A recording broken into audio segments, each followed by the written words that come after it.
if you're not making mistakes, you're not taking risks. If you have to be making mistakes to be getting better, period. If you're not making mistakes, you're not going to get better. Awesome. All right, cool. So we're here with Pat Gagliano, owner of Finished Basements. We're actually in one of his finished basements right now, probably the coolest basement I've ever seen.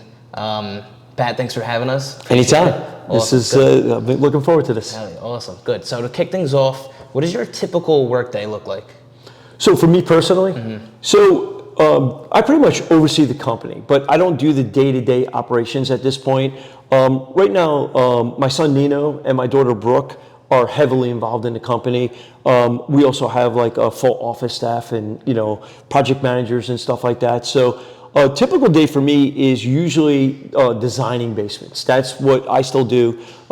Me and my son Nino are the only ones that design the basements. So this basement that we're sitting in right now, this all started with me walking in here. It was a blank canvas, getting a wish list from the homeowners, and using my creativity to figure out how. So that's a typical day for me doing a design. I know you've been in the industry 40 years-ish. Yeah. What inspired you to take the route of going into the basement industry, niche down into the basement industry, and how do you think that changed like the course of your life? Like, really, what inspired you to get into the basement industry? Yeah, it's actually a really good question because it's the most significant thing that happened to me in my life. I started out as a typical general contractor.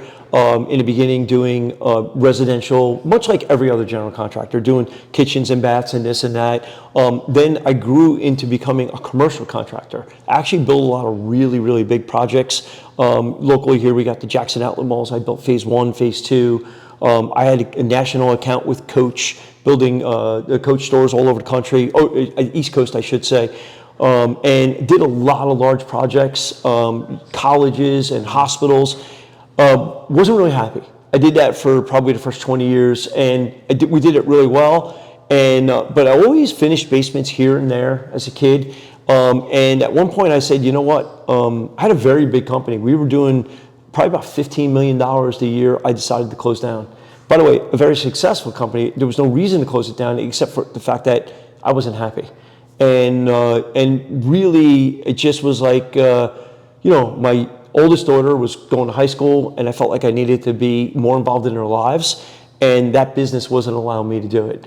And at that point, I decided, let me just do what I love, and I love doing basements. And there's a lot more to it from there, and it was a very, very tough start. It didn't just happen. Where we're at right now, it was not like that. It was far from it in the beginning. Wow. Yeah. That's amazing. It was tough, but it was but ultimately the best decision I ever made in my life. Wow. Yeah. So would you consider yourself more of a risk taker? I know being in this industry, not everything goes the right way. Any industry, it's hard being an entrepreneur. So do you think you would consider yourself more of a big risk taker? So I'm not a gambler at all, okay. right? I'm pissed off if I go to a casino and I bet $20 and I lose. I work too hard for my money. However, the one bet that I make all the time is on me. I will always gamble on me because I know the results. I know what I'm getting. I don't have to rely on somebody else. So to answer that question, yes, I've gambled and I've taken a lot of risks, but I really mitigated the losses because most of it was on me. And granted, they didn't always work out. Trust me, it's not always a win. That's for darn sure. But I would just constantly keep grinding and believing in me. Awesome. Yeah. That's the way to do it. I mean, you have that confidence too of the years of hard work. It's going through you. It's gonna make it happen. Yeah, listen, I firmly believe that you gotta invest in yourself. You gotta believe in yourself, and the only constant in this world is that you know that you will never let yourself down. Mm-hmm. And if you want it bad enough, you're gonna get it. That's awesome. Yeah, that's great. So having this big company, there's a lot of moving parts. Oh yeah, a lot of moving parts. Do you think it's more valuable to hire employees that are jacks of all trades, or find people that are niche down and focus on one thing at a time? So it's actually a big part of the way I structured my company is not having the jack of all trades, master of none. So one of the things that, it's kind of ironic, right? Because I actually started out that way. And, most companies are structured that way, especially a smaller company where you got to do it all. However, I always knew from the beginning, in order to get to the high level that I wanted to get to, I had to have a specific, like a master at every single aspect. So right now, that's exactly what we do. You know, my framers are fantastic and they're amazing because all they do is frame. They're not hanging sheetrock. My sheetrockers are not spackling. My painters are not doing insulation. Every single trade in my company is, you're getting the best of the best at that trade because that's all they do. And you know, it really makes sense to deliver a much better product. However, it also requires you to have a very good back staff because it's a lot more coordination. But you're delivering a much better product in the end. True. Yeah. And you would say you're more of the middleman, just directing people, just putting people in the right places? Well, I wouldn't say so much the middleman. All designs and everything starts with me and my son, my daughter, right? It starts with us. So we're coming up with the vision, and now it's a matter of trying to get it executed. There's a lot of tasks within our company that are self-performed by employees. Still, those specific employees to that trade. But there's also some stuff that gets subbed out, like my electric, you know, and my plumbing, because those are licensed contractors. So we're very, very particular about everyone we surround ourselves with. They have to have not only our quality level, but like our moral standards. And that's really important to us. And I want everyone who's involved, whether they're an employee or a subcontractor, whether they're in the office or outside the office, to kind of have that same moral compass that we have and really kind of treat the customers. I always say every customer should be treated the way you want to be treated. So there's a lot of things that we've implemented that we're really particular about. And if you were to give advice to a younger entrepreneur in this industry or not, what advice would you give to someone who wants to run a successful company like yours? Chase your dream, not your money, man. You chase the dream and the money will come. And I mean it. It's like, if you do something that you love, you will find a way. You know, when I see too many of these kids, it's all about the dollars, you know, and sometimes you gotta like make that sacrifice up front, money-wise, to get where you wanna be ultimately. And I always set myself, you gotta kind of, you gotta have your 2-month goal, your 6-month goal, your 1 year, your 5 year, you have to have those plans. You have to hold yourself accountable and say, this is what I'm gonna do. And this is, not only this is what I'm gonna do, but this is how I'm going to do it. And this is how I'm going to get there. Really important. It's powerful. Yeah, it's true though. It really is true. Yeah. What would you say some of your goals are for the future? So my number one goal in life is family, right? So everything I've ever done has always been family motivated. And now as I get older, my number one goal is time. What you start to realize at my age, you know, not so much I didn't realize it at your age, is that the most valuable thing that we own is our time. And when you give your time to someone, like we're doing right now, it's the most valuable thing that you can give to someone, because that's something you can't get back. You can give somebody money, you can get it back. You can do other things and get it back. You can't get back your time. So my goal is always time. And how do I manage it? How do I get the most out of it? How do I make sure that my kids are all happy and successful, and I understand that, and now my grandkids follow suit? I'm very fortunate because I have 4 kids that are just amazing in 4 different ways, and they get it. And you know, it's very hard to a lot of new generation kids coming in, they don't get it, and that's something I want them to understand. Yeah. By the way, I mean that sincerely. It's not some bullshit cliche that I heard on the internet or heard somebody say. That's real, man. Yeah. Everything I do, every decision I make in life right now, I base it on my time. Like, I'm going to give my time for that. So what am I getting in return? Am I getting family time? You know, what's my, ROI, right? Your return on investment on anything, right? And now time is my number one thought. It's amazing. Yeah, and that's why I thank you for doing this. It's a pleasure. I love what you guys are doing. Awesome. And, and I will say this, I love to pay it forward. Mm-hmm. I'm very fortunate and, where I'm at right now. And anytime I can pay it forward, I feel I'm a karma guy. I really am. I believe that what you put out, you get back, and so it's important to me. Yeah. What influenced you to get that mindset that you have? Yeah, so it's funny. I get a lot of people that ask me that, right? They're like, did you study motivational speaking? Did you do this? Did you go to class? I'll be honest with you, almost everything in my life I've ever done, it's always been self-taught. Even like when I decided that, maybe at 40 some years old, I forget when I started my first YouTube channel, I'm gonna learn like social media and I'm going to go down that road. I knew nothing about it. I didn't take a class. I self-educated. And I knew that was going to help my business. So the motivation was there. So now it's like find a way. But more so with the mindset of like where I'm thinking nowadays, I think time. Honestly, more and more I realize you see friends that pass away that are younger and people that get sick and you say, you know, nobody ever regrets what they did, right? They always regret what they didn't do. So I'm never going to have that regret. I'm going to do what makes me happy or I'm not going to do it. It's just that simple. Yeah. Wow. Yeah. That's awesome. You should be a motivational speaker. I don't read. I'm a horrible reader. I could read a page and by the time I get to the bottom of the page, I don't remember what was at the top. But I do listen to audiobooks here and there. Not a lot, but you know, Think and Grow Rich was one that really changed my life because that book. There was something particular in there about Ford. If you haven't read that book, I highly recommend it or listening to it.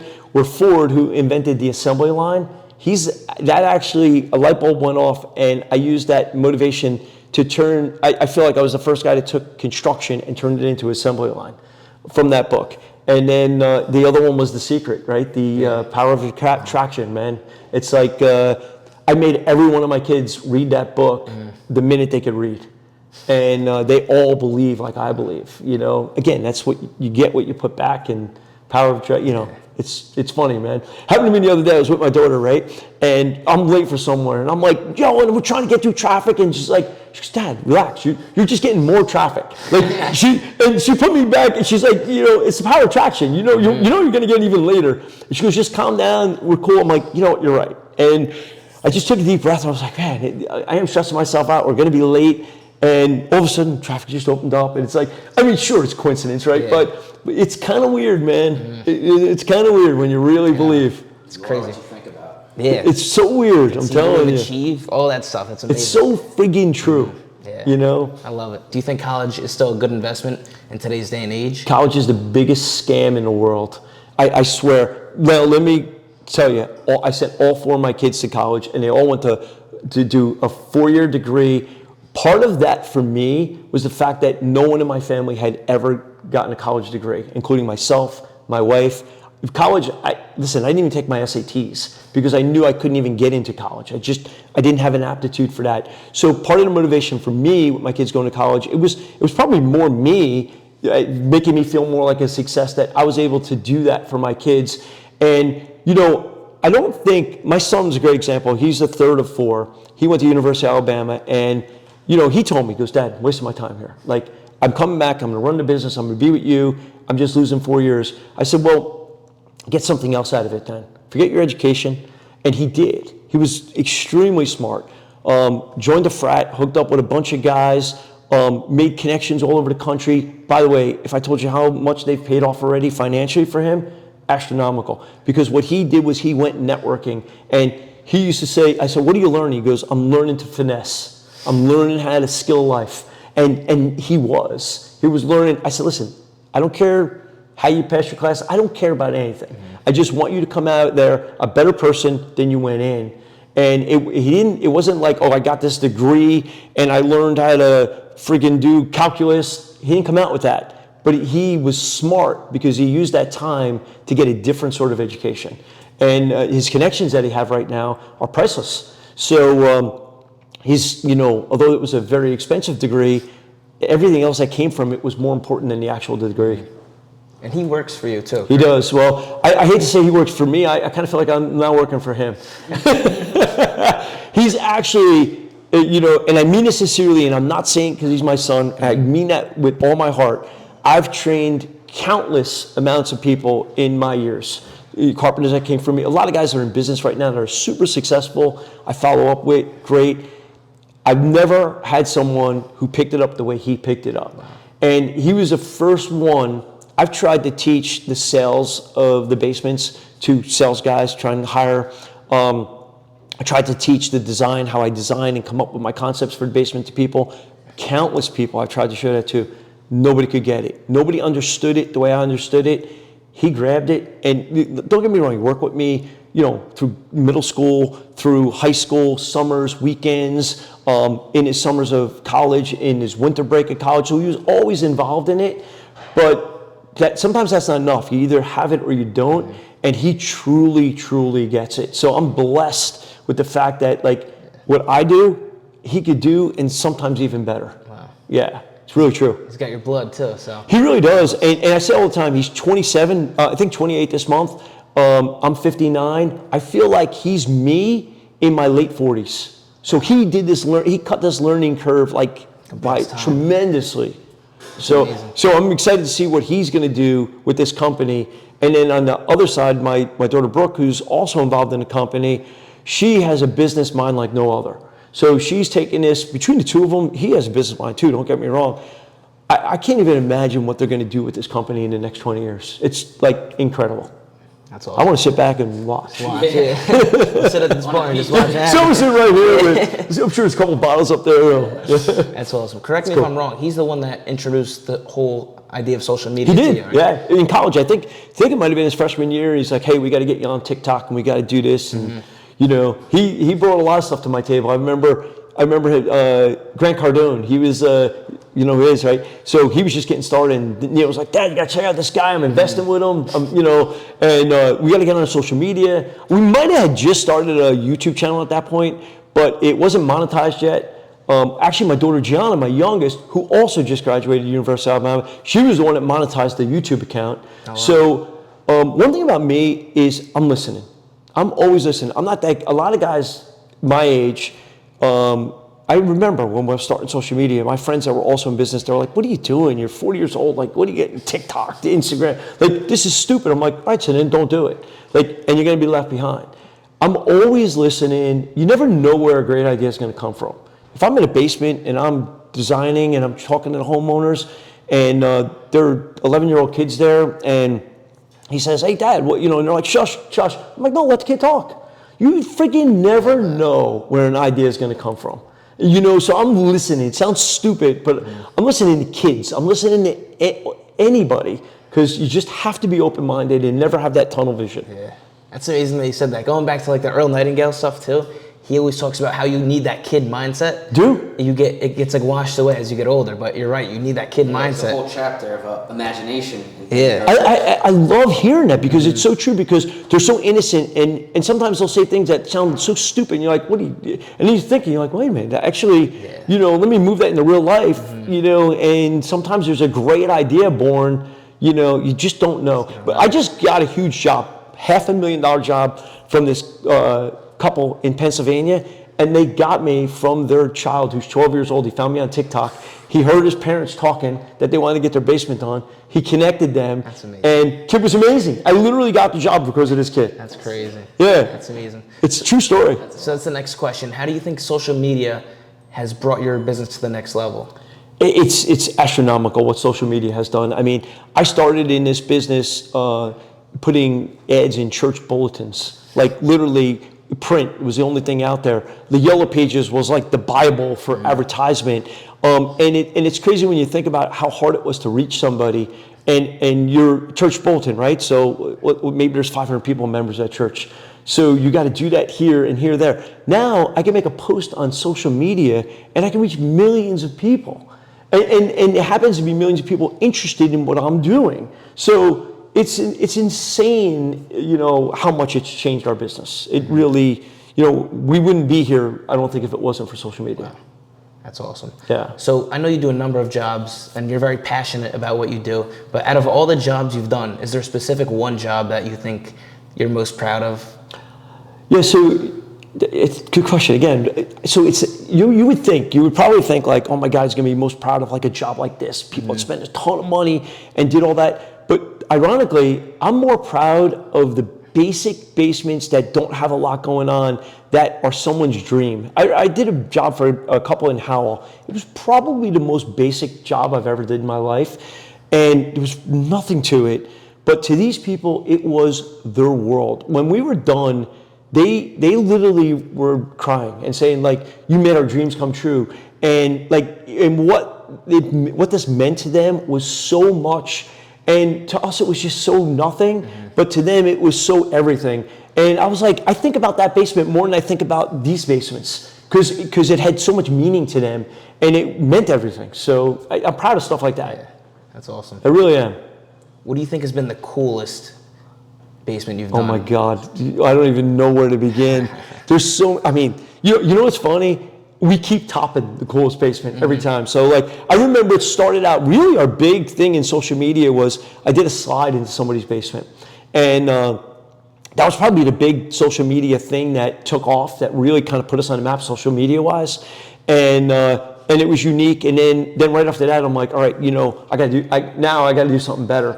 And we were starting to get known. Okay, now we'll do the hidden doors, and we're going to do these golf simulators, and we're going to dig your basement out. So one thing I bring to the table, we say quite often, is if we can't do it, it can't be done. So I love when someone challenges me and says, hey, I got this idea, but I don't know if you could do it. I'm like, hold on, So we're actually designing some really cool stuff right now, which will be out there, and our social media speaks for itself because we get to broadcast that stuff on a worldwide basis. Yeah, that's awesome. Yeah, I love it. I'm excited to see what's coming. Oh, me too. Yeah. Yeah, every day is something different. Yeah. So what are the biggest challenges you face during the building process? Or one thing about us is nothing is cookie cutter. It's not like, okay, we're just, doing everything the same, and, it's like that. So everything is fully custom and everything is unique to that homeowner. So the challenge is really, for me, I'm trying to get out of their head what their dream is. So in their mind, they have this dream, like, I want this and want that. But one of the challenges is like, what does that really look like? Because they don't know. Sometimes homeowners have a hard time expressing it. And I'm trying to figure out like what is it they're trying to achieve. So when I'm doing the design, I ask a lot of questions, and now what I learned is I talk a lot with pictures. So I'm talking to a homeowner, yeah, I want a wall unit. I'm like this? No. So I'm trying to develop it, and they might say, no, I don't like that wall unit. However, I do like that one element. Great, it's a start. Now we go over here, another element. I take all those elements and create their wall unit. And I'm only using a wall unit as an example. So the biggest challenge is trying to kind of really take what's in their wish list, in their dream, and create and make their dream come true. That's the hardest part. Putting their vision to life. Yeah, and that's the hardest part. And I will say, we've been doing this for so long and have so much experience, it gets easier than it was in the beginning. And that's one of the things I bring to the table, the fact that I've designed, we're guessing, we don't really know, somewhere in the neighborhood of 5,000 basements. That's a lot of reps, you know what I mean? And just like with anything else, so you're a baseball player and you swing the bat 1,000 times a night, you're gonna be a much better baseball player than the guy who's not swinging it. And that's us, we're just getting the reps, and with each rep, we're getting better. That's awesome. So what would you say personally is your favorite part about this industry? So I'm a people person. I love people. I love meeting new customers. I love making people happy. That's my favorite part and the best part about this industry. I will say on the flip side, the worst part is the administration and the permits and the paperwork. From the time I started in this business till now, it used to be where the hard part was building and the easy part was the paperwork. Now the paperwork and the administration and the permits and contracts is the hard part, and the building's the easy part. It's kind of really a shame, to be honest with you. It's tough. Yeah, it is tough. But, it is what it is. Yeah, you got to adapt. Like everything else in life, you just got to adapt. Exactly. Yeah. When you go through setbacks and failures in business and designing and building, what's your mindset like when you're approached with failure? Yeah, so listen, they happen. And I'd be lying to you if I said I didn't fail. I probably fail every day at something. But every time I fail, I use that as motivation to make me better.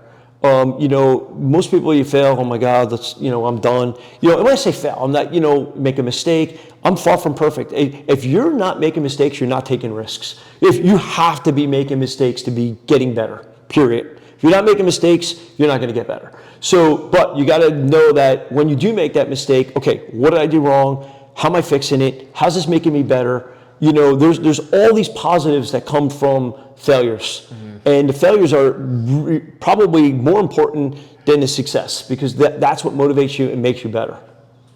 I kind of talked about this already, but if you had what's the best piece of advice you've received, or what's the best piece of advice you would give to anybody out there? Yeah, so two-part, right? What I received,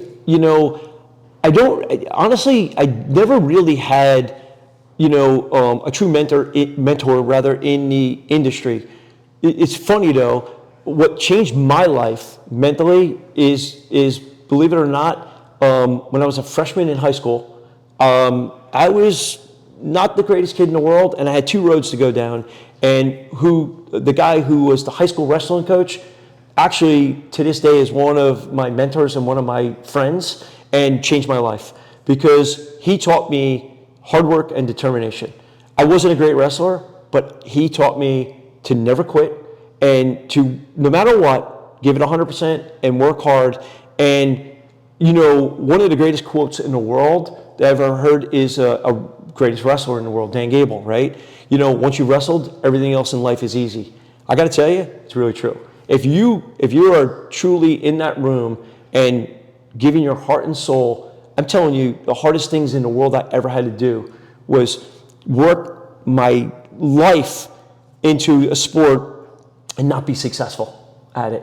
And then continue to wake up the next day and do it again and do it again and still not be successful. But what it did, and I didn't know it at the time, it was training me for everything I am today. And that was probably the single most important thing that happened to me in my life to get me where I'm at right now. That's great. So to caveat to all that is I know very few hardworking, successful wrestlers that are not successful in life. Think about it. Mm-hmm. There's not many because they've done the grind. Listen, may not have success overnight, but it's coming. Because they understand that hard work. And Coach Doug Bauer, man, give him the biggest shout out in the world, my high school wrestling coach. Still friends with him to this day. In fact, I just seen him the other day. And, he single-handedly taught me to be the person that I am today. Amazing.